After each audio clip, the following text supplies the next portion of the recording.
Mahilig ka din ba magkape sa Starbucks? Kung oo, napaisip ka na din ba? Sa dinami-dami ng Starbucks sa Pilipinas, saan kaya matatagpuan ng pinakaunang store nito? Sa mga nakaraang video, napanood nyo na ako na pinuntahan ko ang pinakaunang Jollibee, McDonald's, SM Mall at 7-Eleven sa Pilipinas. At nang dahil doon ay marami sa akin na nagre-request na puntahan ko naman ang pinakakauna-unahang Starbucks sa Pilipinas. Pero ang tanong, sa dinami-dami ng Starbucks sa Pilipinas, saan nga ba ito matatagpuan? Bukas pa din kaya ito hanggang ngayon o sarado na? Base sa aking pagsusuri, ang pinakaunang Starbucks store sa Pilipinas ay itinayo noong December 4, 1997 at matatagpuan ito sa 6750 Ayala Building sa Makati City. Kaya ang malaking tanong dito, bukas pa din kaya ito hanggang ngayon? Kaya yan ang malalaman natin sa video na ito dahil pupuntahan namin ang pinakakauna-unahang Starbucks store sa Pilipinas para malaman natin kung bukas pa din ba ito hanggang ngayon.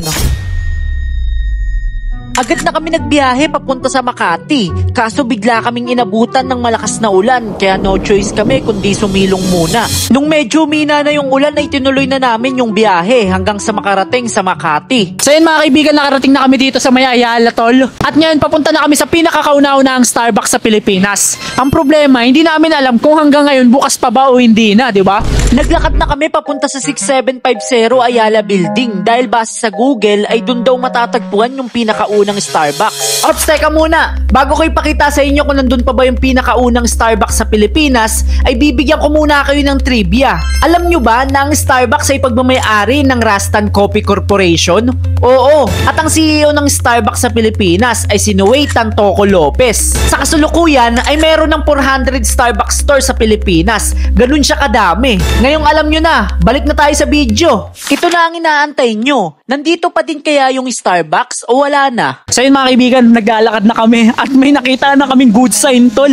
Ito yung Starbucks, nandito yung Starbucks 1. Gago, bukas pa tol. Oo, tama ang narinig mo. Nandito pa din yung pinakaunang Starbucks sa Pilipinas at nag-ooperate pa din sila hanggang ngayon. Yun!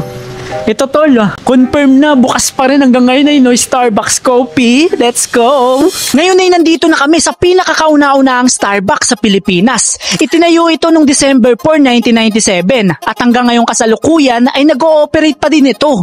Sobrang namangha kami dahil akala namin ay sarado na ito. Pero bukas pa din pala at sobrang dami ding tao ang pumupunta dito para magkape. Hindi din siya mukhang luma na store kaya hindi mo aakalain na ito yung pinakaunang Starbucks na itinayo sa Pilipinas. So yun mga kaibigan, nandito kami sa pinakakauna-unahang Starbucks sa buong Pilipinas tol. Ayun tol, dito matatagpuan yan tol sa 6750 Ayala Avenue. Yan, dito matatagpuan yung mga kaibigan. Itinayo ito noong December 4, 1997 at hanggang ngayong kasalukuyan 2025 na ay nananatili pa din ito at nag-ooperate pa din mga kaibigan. Kaya tara, samahan nyo kami, papasukin natin. Let's go! Dahil na-check na namin yung itsura sa labas ay papasok naman kami ngayon sa loob para makapag-order din ng kape. So yun mga kaibigan, no-order na kami ngayon at first time lang namin mag-Starbucks kasi mahilig ako sa kape pero hindi ako mahilig mag-order sa mga ganito kasi mahal tol eh. Pero dahil sa pinuntahan nga natin tong pinakakauna-unahang Starbucks, gusto ko matikman yung mga kape nila dito.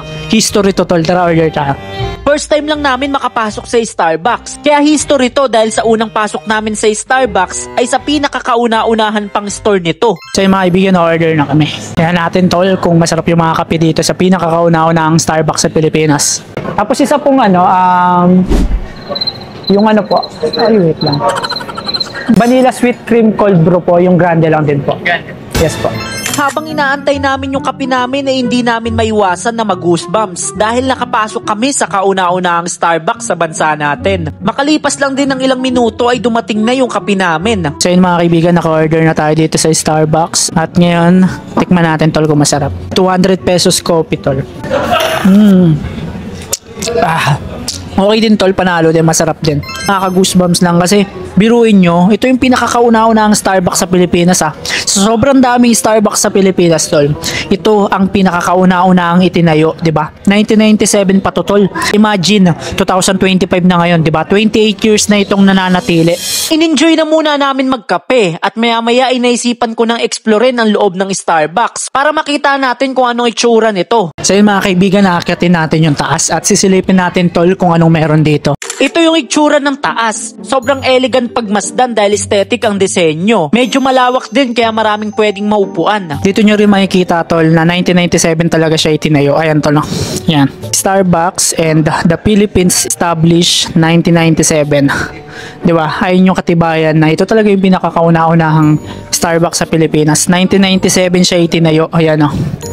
Diba, 1997, kaya grabe lang, tol, diba, nakaka-goosebumps din, tol. 2025 na ngayon, sa sobrang dami ng Starbucks sa Pilipinas, yung pinakakauna-unahan hanggang ngayon, tol, diba, nag-ooperate pa rin, kaya ang galing lang, tol. Sobrang namangha talaga kami dahil sa ganda ng Starbucks na ito. Imagine, 28 years na itong nananatili, pero hindi ka makakakita ng kalumaan sa Starbucks na ito dahil na-maintain talaga nila yung ganda at disenyo. Nakasabay pa din sa mga modern na Starbucks sa Pilipinas. Chip, thank you po, thank you po. So yung mga kaibigan, tapos na tayo magkape sa loob ng pinakakauna-unahang Starbucks sa Pilipinas. Ang lupit lang ng experience, tol. Dahil first time na namin mag-Starbucks, tapos sa pinakakauna-unahang Starbucks pa sa Pilipinas, di ba? Kaya history rin, tol, di ba? Lupit din. Isa lang ang masasabi ko sa pinakaunang Starbucks sa Pilipinas. Sobrang ganda talaga at ma-appreciate mo yung disenyo. Dahil sa tinagal-tagal na itong Starbucks na ito, ay hindi mo siya makikitaan ng sign na luma na. Kaya sa mga mahihilig mag-Starbucks dyan, alam nyo na kung saan matatagpuan ng pinakakauna-unahang store nito. Dito na natatapos ang video. Ipapaalala ko lang ulit, mamimigay ako ng 2 iPhone XR sa 2 maswerteng subscribers sa YouTube ko. Kaya kung hindi ka pa nakasubscribe, ano pang inaantay mo? I-subscribe mo na yan. Malay mo, para sa'yo pala yung isa sa mga iPhones na ito. Kaya subscribe na!